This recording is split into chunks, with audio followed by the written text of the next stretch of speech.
ताकि उसकी हड्डियां तक जल जाए। सही कह रही हो दीदी, अभी चला।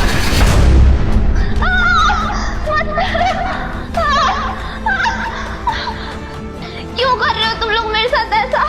क्यों कर रहे? तुझे कितनी बार बोला है तेरे भैया जो तुझे पैसे भेजते वो हमें दिया कर, लेकिन नहीं, तुझे समझ नहीं आता, सारे पैसे खुद रख लेती है अपने पास में। बिल्कुल सही कह रही हो दीदी। वैसे भी जब से जेठ जी और मेरे पति इसको पैसा देना स्टार्ट किया ना, इसके अंदर तो अलग ही अकड़ आ गई है और पैसे मांगने के पैसे देती भी नहीं है, जबकि वो हमारे पति पैसे भेजते हैं, ना कि तेरे पैसे, समझी? बिल्कुल शिव्या, तुझे समझ में आ रहा है या नहीं? तेरे पास अभी भी एक मौका है, तू देगी या नहीं देगी पैसे, हमें बता। क्यों दूं मैं तुम लोग को पैसे? वो भैया मेरे लिए पैसे भेजते हैं, मेरी स्कूल फीस, ट्यूशन फीस भैया मेरे लिए भेजते हैं। तुम लोग से पैसे मांगते थे, तुम लोग देती नहीं, इसलिए मैंने डायरेक्ट भैया से बोला था, इसलिए वो मेरे लिए पैसे भेजते। और तुम लोग के लिए पैसा अलग आते तो है, वो खर्च करो ना, मेरे पैसे क्यों मांग रहे हो? शिव्या, मुझे नहीं लगता कि ये सुधरेगी। एक काम करो कि दोनों हाथ जला दो, जब जाके इसे अकल आएगी। सही कह रही हो दीदी।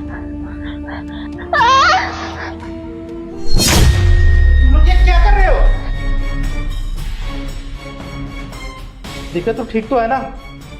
अरे जैसा आप समझ रहे हो, इसकी कोई बात नहीं है। वो क्या है ना, ये छोटी सी ना गलती कर दी थी, तो बस सिखा रहे थे कि गलती नहीं करनी चाहिए। गलती कर रहे थे? इसको टॉर्चर कर रहे थे? ये क्या है?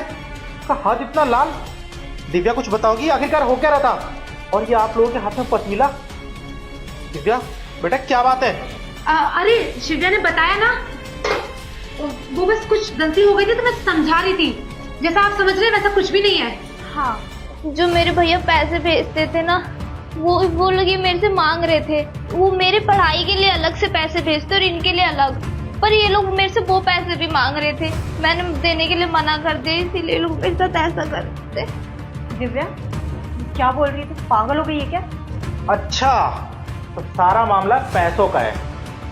अरे मैं तुम लोगों को पैसे इसलिए देने आ जाता हूँ क्योंकि इसके भाई को ना टाइम पे छुट्टी नहीं मिल पाती है, ठीक है? क्योंकि वो बड़े पोस्ट पे है और मैं छोटे पोस्ट पे हूँ, तो मुझे टाइम टू टाइम छुट्टी मिल जाती है, और इसीलिए मैं इसके भाई का भेजा हुआ पैसा हमेशा ला के इसको देता हूँ। और जहाँ तक मुझे याद है, अगर इसका भाई 1 लाख रुपये भेजता है तो जिसमें से 70,000 रुपये आप लोगों के लिए होता है खर्चों के लिए, इसके पढ़ाई के लिए इसका भाई अलग से 30,000 रुपये भेजता है।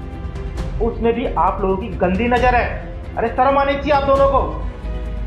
क्या हालत कर दी है इसकी। दिव्या तुम बोलो तो अभी इसी वक्त मेरे घर में चल लो, मेरे भाई बहन के साथ मिलकर पढ़ाई करना। इस घर में तुम्हें रहने की कोई ज़रूरत नहीं है। मैं तुम्हारे भाई को फ़ोन करके भी परेशान नहीं कर सकता, क्योंकि बॉर्डर पे वो परेशान हो जाएगा कि उसकी बहन इस हालत में है। 1 मिनट, आप कौन होते हो हमारे घरेलू मामले में बोलने वाले? सबसे पहले तो आप निकलिए हमारे घर से, समझे? आप कोई नहीं होते हो हमें बताने वाले हमें क्या करना चाहिए और क्या नहीं करना चाहिए। और वैसे भी ये हमारी ननद है, हम इसके साथ जो मर्जी वो करें। अच्छा, मैं बोलने वाला कौन होता हूँ? इतने सालों से, पिछले 2-3 सालों से आके जब मैं तुम दोनों को पैसे हाथ में देता हूँ, तब तो एक बार भी नहीं पूछा कि कौन होता हूँ बोलने वाला। आज जब मेरी बहन तकलीफ में है और मैं अपनी बहन को ले जाने की बात कर रहा हूँ, तो पूछ रहे हो मैं कौन होता हूँ? दिव्या, इस घर में ना 1 मिनट और तुम मत रहो, और तुम्हारे कपड़े मैं तुम्हें नए कपड़े दिलवा दूंगा। एक काम करो, अभी इसी वक्त चलो मेरे साथ, तुम दोनों को तो मैं देख लूंगा।